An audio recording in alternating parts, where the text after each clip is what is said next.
2023 first corn of the year going in the ground. Food plot corn planted about, I don't know, 80, 90 foot so far. Everything looks to be doing well as far as the closing wheels.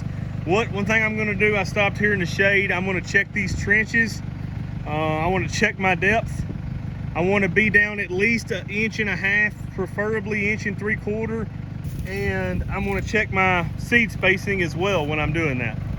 Okay, got my screwdriver. Just going to get in the trench. See if I can get the camera in the trench. And I just start moving stuff back, moving the soil back. You put it in a planter, it can take it a few minutes to kind of get going. There's the seed right there. Right there. So the depth that it's running at, the way I do that is I take my screwdriver and then I look. So, why don't you focus, camera? Somewhere around 1.5 inches, 1.75 inches is what that is. Now what I do, just so you don't lose that seed, I put it up there and then I come up here and I'll dig again and hopefully I'll find another one somewhere about right here. It's right there. So that's perfect spacing, about 7 inches roughly. That should be right at 28,000. The depth looks okay. Not gonna mess with it for right now.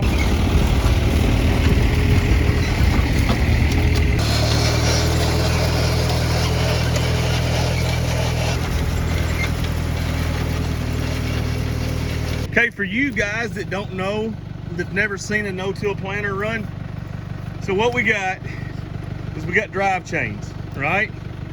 And those drive chains, the tires run those, spins that shaft right there, in turn, all these spin, and then you have your each individual row.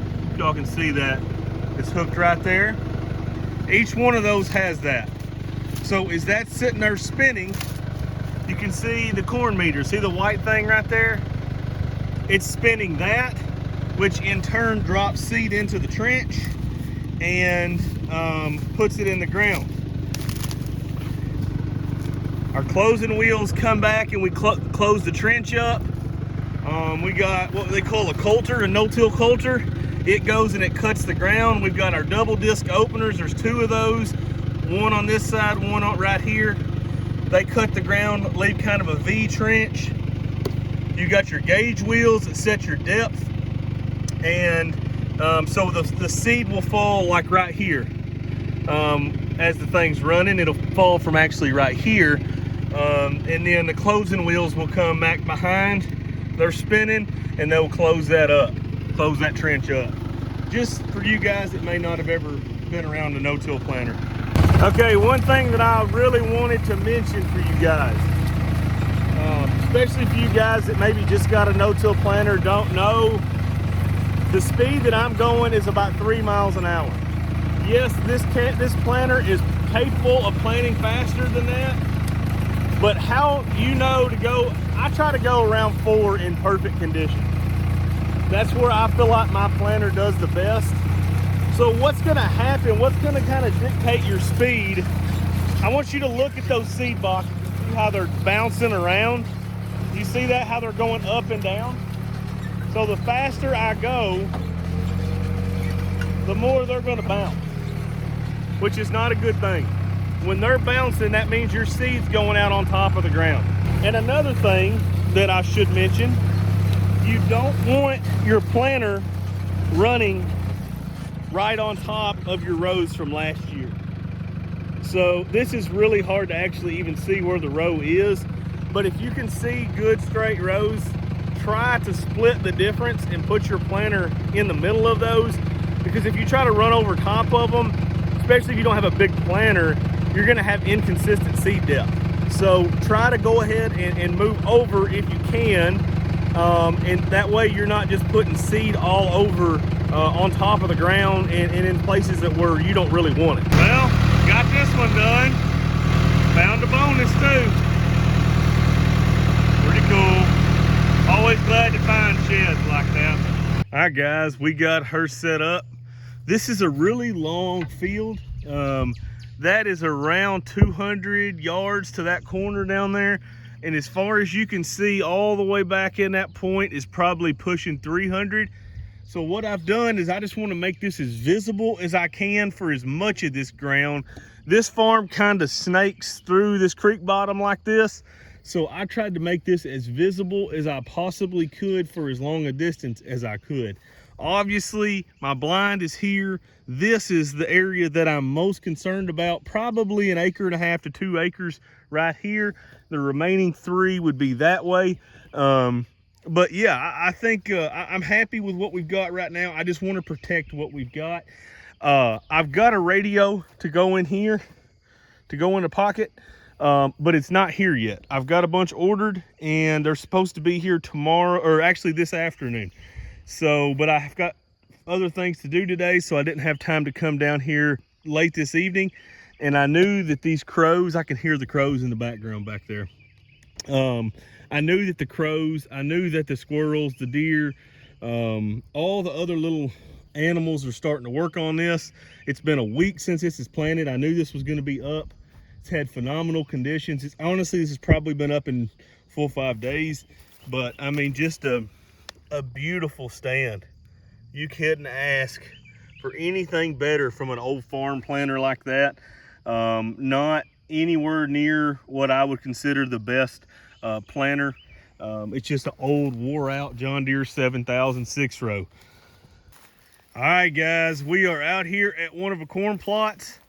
I put the Scarecrow up about 4 or 5 days ago, maybe a week, and I am tickled to death with the results so far. Here's some of the corn in what we drilled into buck forage oats, or planted into buck forage oats. You can see the corn is really growing rapidly at this point. Got a really good stand. The corn's 7-8 inches tall. I'm gonna come in here sometime in the next 4 or 5 days likely, and I need to go ahead and finish spraying this, but I wanted to show y'all how well that Scarecrow has defended this field. I mean, there is very, very little corn missing anywhere. I'm very impressed with this.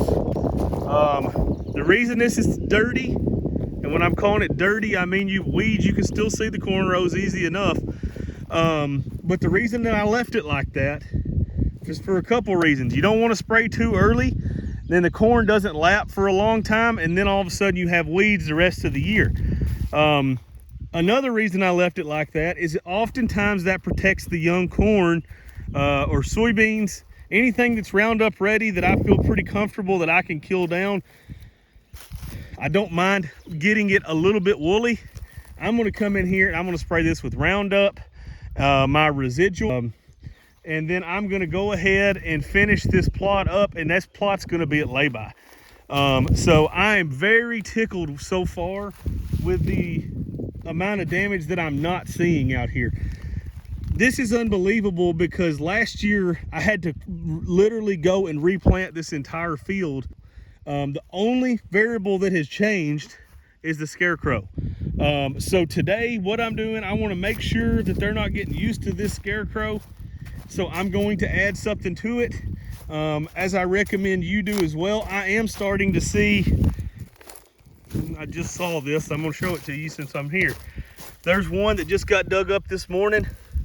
I don't know if that's crow or turkey, probably crow. Our stand is not hurt. We have no trouble, and this corn is big enough that it is fixing to be big enough.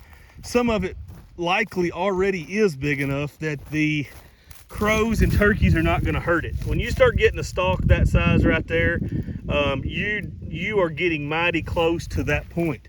So what I'm going to do, I'm going to fully protect this stuff. Doesn't that no-till corn look beautiful where I drilled that into the oats? That is just beautiful. But what I'm going to do, I'm going to set a radio up in that, and we're going to let it play all night long for as many days as what it'll play for, and we'll go from there. All right, so I just got a Dream Sky portable FM AM radio off of Amazon. Gosh, I don't even know what I paid for this thing, like $9. It may not even been, I was thinking $6, but surely I paid more than $6 for it. I've already it came with batteries. I've already got the batteries in it. If I can get the antenna out. Haven't decided.